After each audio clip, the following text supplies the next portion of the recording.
बिस्मिल्लाहिर्रहमानिर्रहीम। अस्सलाम वालेकुम काश्तकार भाइयों, ये गंदम की फसल आप मेरे पीछे देख रहे हैं और इसका जो मसला है वो भी आपको नज़र आ रहा होगा कि कुछ जगह से फसल जो है वो पीली पड़ गई है और कुछ टुकड़े जो हैं वो सब्ज़ हैं। ये गंदम की फसल जो है वो पीली क्यों हो जाती है, ये इसकी वजूहात क्या होती हैं और इसे किस तरीके से हम ठीक कर सकते हैं, इसके बारे में आज हम तफसील से बात कर रहे होंगे। अगर आपने हमारा चैनल सब्सक्राइब नहीं किया तो चैनल को सब्सक्राइब कर दें, साथ में बेल के बटन को दबा दें ताकि फ़सलों के मुतालिक हमारी जितनी भी वीडियो होती हैं वो आपको बर वक्त मिल सकें। काश्तकार भाइयों, जब भी आपकी ज़मीन रेतली होगी अगर आपका रकबा जो है वो रेतला है, यानी अब हम आपको ज़मीन दिखाते हैं। पहले मैं कैमरा अगर क्लोज करके दिखा सकूँ आपको, देखिए ये इस तरह से अगर आपका रकबा है जिसे आप देख सकते हैं कि बहुत ही ज़्यादा रेतला रकबा है आपका। अगर आप रेतले रकबे के अंदर गंदम काश्त कर रहे हैं तो आपको इस तरह के मसाइल का सामना करना पड़ेगा कि आपकी गंदम की फसल इस तरह से पीली हो जाएगी। अब ये पीली क्यों होती है? ये है नाइट्रोजन की कमी। नाइट्रोजन की कमी से भी गंदम की फसल पीली होती है। इसके अलावा सल्फ़र की कमी से भी गंदम की फसल वो पीली हो जाती है। अब नाइट्रोजन की कमी की अलामात क्या हैं गंदम के अंदर, और सल्फ़र की कमी अगर है तो वो आप किस तरह से पहचानोगे कि आपकी फसल के अंदर सल्फ़र की कमी है, इसके बारे में हम आपको पहले बताते आ रहा है कि आपका गंदम का पौधा जो है, ये एक पौधा जैसे मैंने निकाला है, अगर आपको नीचे वाले पत्ते जो हैं गंदम के पौधे के नीचे वाले जो पत्ते हैं वो पीले नज़र आएँ और ऊपर वाले पत्ते आपको सब्ज़ ही नज़र आएँ, यानी ऊपर वाले पत्ते सब्ज़ हैं और नीचे वाले पत्ते जो हैं वो पीले हो रहे हैं, तो इसका ये मतलब है कि इस फसल के अंदर नाइट्रोजन की कमी है।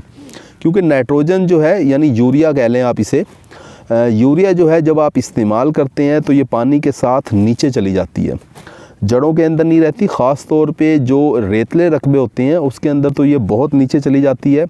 पौधा जो है वो उठा नहीं सकता यूरिया को, वो नीचे चली जाती है नाइट्रोजन, जिसकी वजह से फसल हमारी पीली हो जाती है। तो जाहिर सी बात है आपको इस फसल के अंदर नाइट्रोजन डालनी पड़ेगी, यानी कि आपको यूरिया या कैल्शियम अमोनियम नाइट्रेट जैसे कैन गवारा खाद है, तो आपको इन खादों का इस्तेमाल करना पड़ेगा इस फसल के अंदर। आपने खादों का इस्तेमाल करना किस तरीके से है? देखें, जब आप रेतले रकबे के अंदर गंदम काश्त कर रहे हैं, आपने पहला पानी लगाया, पानी लगाने के बाद आपने यूरिया खाद इस्तेमाल करनी है। पानी लगाने के बाद जो है, जब आप देखो कि रेतले रकबे के अंदर बड़ी जल्दी पानी नीचे चला जाता है, आप अगले ही दिन जो है वो यूरिया खाद का छटा कर दें, तो उससे क्या होगा कि यूरिया खाद जो है वो शरबत बन के बहुत ज़्यादा नीचे नहीं जाएगी, बल्कि उतना जाएगी नीचे जितना कि पौधे की जड़ें होंगी और पौधा बड़े अच्छे तरीके से नाइट्रोजन को इस्तेमाल कर लेगा। इसी तरह से रेतले रकबों के अंदर नाइट्रोजन के लिए आपको यूरिया की बजाय अगर आप कैल्शियम अमोनियम नाइट्रेट खाद जो है, जिसे कैन गवारा हमारे काश्तकार भाई कह रहे होते हैं, अगर आप वो खाद इस्तेमाल करोगे तो वो बहुत कम ज़ाया हो रही होगी और फसल को वो देर तक मिलती रहेगी। अगर सल्फ़र की कमी की बात की जाए तो सल्फ़र की कमी में क्या होता है कि जिस तरह से ये पौधा आपको नज़र आ रहा है कि इसका निचला पत्ता पीला है और ऊपर वाले हरे हैं, जबकि सल्फ़र की कमी में क्या होगा कि ये ऊपर वाले पत्ते भी आपको पीले ही नज़र आएंगे।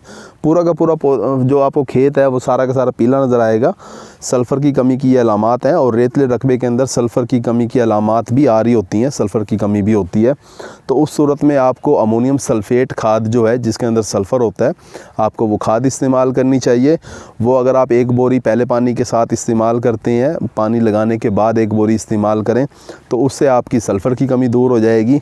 और नाइट्रोजन की कमी दूर करने के लिए, जिस तरह से ये फसल आपको पीली नज़र आ रही है, इसके लिए आपने क्या करना है कि पानी लगाने के बाद आपने एक बोरी यूरिया का या ऊपर छटा कर दें या कैन गवारा अगर आप खाद इस्तेमाल करें तो ज़्यादा बेहतर है।